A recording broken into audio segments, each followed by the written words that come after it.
What's up, everybody? John Delarose here, delarose.com. That's DELARROZ.com. And I know you've been waiting for this one for a long time. This is the Conan the Barbarian Epic Collection, The Coming of Conan. And this is the original Marvel years. So this covers 1970 to 1972. And a story from Chamber of Darkness, number 4, and Conan the Barbarian 1 through 13. It's got a bunch of extras in the back. This is the shortest epic that there is. You see they've padded it a bunch with a bunch of extras, which are actually worth reading. They're pretty fun. And there's only 13 issues in a short story in here. Very interesting way they kind of shortened this. Not sure why they kept it so short like this. Now, this is all drawn by Roy Thomas, or written by Roy Thomas and drawn by Barry Windsor-Smith. You get a nice little map of the Hyborian Age there. You get this Chamber of Darkness. Now, this is kind of a weird one, and, you know, I'm not familiar with the Chamber of Darkness series, but now I want to read it. This has a cool little fantasy thing up front, where I guess it's kind of just their test together. It's just got a barbarian-like character and a sorcerer-like character, and they kind of go through different times. It's very short. So, it's not Conan, so I don't know why it was put in here. I guess just because it's by the creative team and has the same feel. But I'm interested in that series now. I got to look that up and see what the deal is with that series. Pretty cool. And then we get Conan. And the first couple adventures are just retellings of some of the short stories. And so you have Conan fighting monsters. You have Conan kind of showing off in different areas. And there's no real like background characters that are persist from one story to the next. So it's fine for the short stories. The Lair of the Beastmen in this one, and I've read these before, at least the first, I think, 4 issues.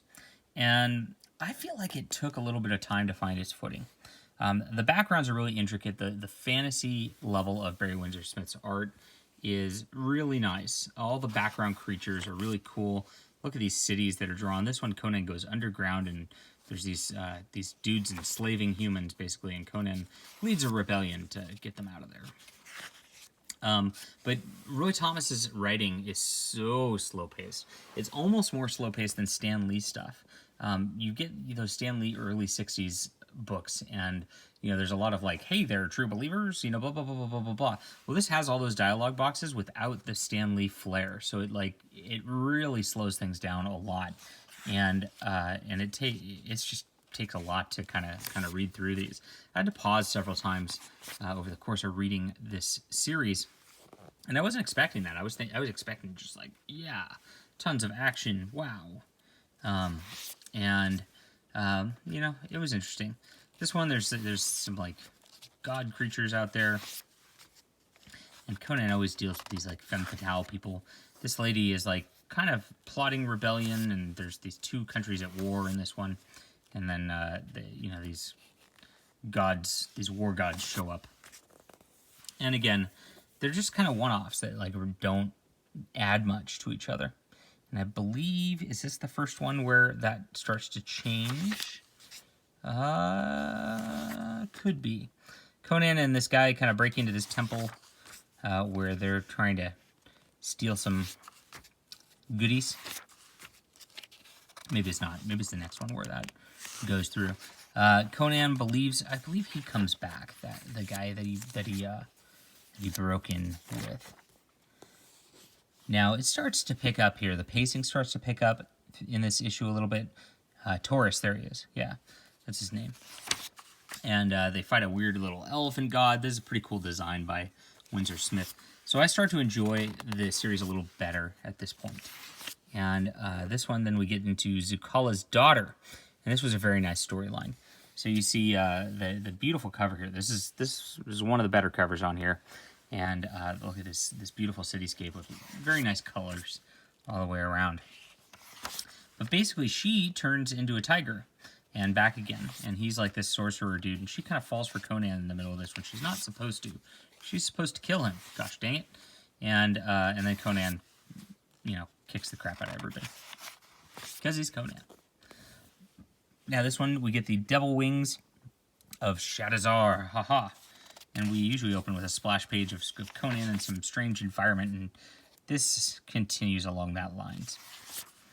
And this blonde gal here gets rescued by Conan, and her name's Jenna. And she becomes very important over the next several issues here. And she kind of betrays Conan in this, and then gets swooped up by this bat creature. And Conan has to rescue her. And he does. And he kind of goes off, and she disappears while he slept. And we think that's the end of Jenna. But that's actually where the real, issue 6 there, is where the real, like, continuing story starts to begin.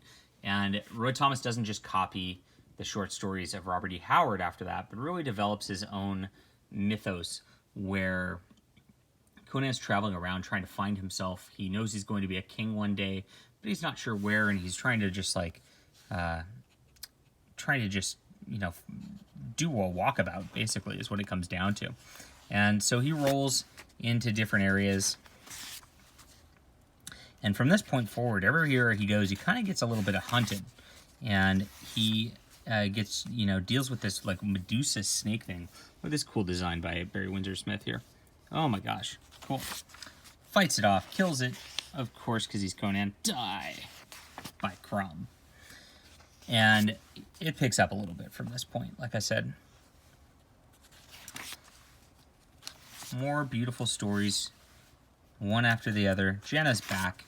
This time he rescues her and brings her off. We get more winged, crazy beasts. The Garden of Fear this time, and we get into situations where Jenna gets kidnapped and Conan just kicks some monster butt from time to time. We had an elephant god, we had a weird Medusa god, now we have a bull god for this one. So, so very cool developed animals throughout all of this, and then, you know, Conan can kick the god's butt. That's just what he does. Very cool stuff. Time he fights a giant ape.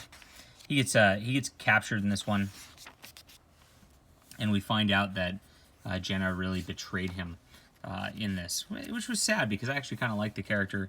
I thought she was a good foil for him for a little bit, and he really just, like, he's like, be done with you, harlots, in this one, and, you know, changes the status quo a little bit. So she was betraying him with this guy. Conan slays him and gets out of there. And this is a long issue. This is a super, super long issue. So he escaped his bonds, sends her back. I don't know why this was a, like, triple size issue, but it really was. And he breaks in to get this Red Priest, who has given him troubles before. This comes in the past, and then our friend from earlier also came back to help Conan. And they fight off this Red Priest and his, like, big monkey ape thing. And that's that. So now Jenna's gone and all that, and we get a couple more issues left. Conan in this one gets brought into a queen, and she keeps him as her plaything and won't let him outside the city. Well, that only lasts for so long. He gets kind of mad, ends up killing her and her big weird octopus beast here. And this might have been my favorite issue of the series. And then names her handmaiden queen and just kind of moves on. This was just a solid fantasy adventure all the way through. Really loved the evil queen. Really loved the handmaiden. Conan's attitude was fantastic. It's really starting to hit its stride, I think, by this point. I enjoyed the little Jenna arc. That adding an arc to it added to the drama a little bit, which was lacking in the first 3-4 issues. But now it's like, this was good and worth reading. So I think it took it time to find its footing a little bit. Like I said, I mean, Roy Thomas really just layered on so much text that it slows things down so much. And, you know, probably most of it's unnecessary. They go back into the Hyborian Age before Atlantis fell here, and they actually have Barry and Roy, like, end capping the story, saying, hey, what happened here? This is about a knight that went off to go fight a dragon. And it turns out the dragon was one of the knights that went off. So that was that. It's a quick 6-page story or whatnot. Very fun to get that little backstory.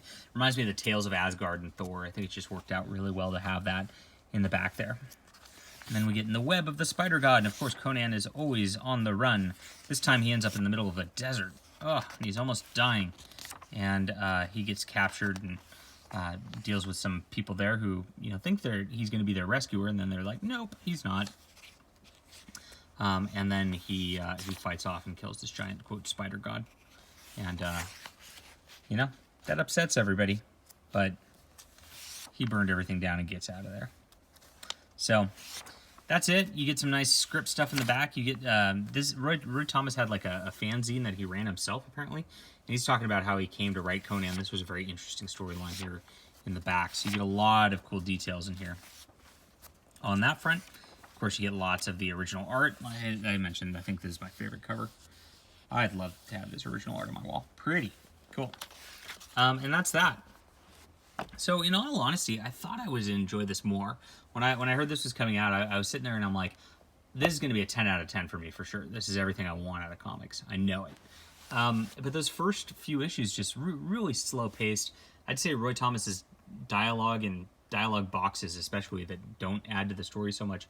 Just, after, I don't like to say by modern standards, but I think it slowed things down a little too much over the course of things, where it's like, it becomes a slog to read through this a little bit. And I don't mind that much. I really like Stan Lee and his writing, and he tends to do that a lot. But again, Stan's just got that flair that Roy Thomas doesn't have. It's sort of like overconfidence, which just adds to the fun factor. It picked up by the end, as I mentioned, and so it was still enjoyable overall. The art's good. Barry Windsor-Smith, I would say, of sort of like this 1970 era artists, it's like, he's not as good as Kirby. He's not as, introspective and interesting as Ditko. He's not as pretty as John Romita. He draws very nice backgrounds. He sets the fantasy stage very well. But there are some wonky figures in here that, the other masters don't quite, have those moments where it's like, ugh, that arm is a little too short. So it's not quite as perfect, but it services the stories very well.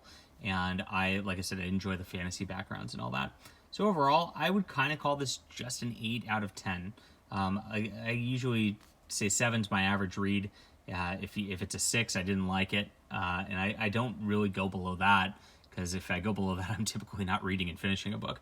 So an 8 is a little better than normal, but it was not like the 10 out of 10 like I was expecting it to be. And I hope that the next volumes kind of pick up from here. But I feel like it was just kind of hitting its stride before this volume ended, and it's a little on the short side, so we don't get to see where it goes just yet. I definitely will be picking out the rest of the series. Let me know what you thought about this. Hit that like and subscribe button. We will be back soon.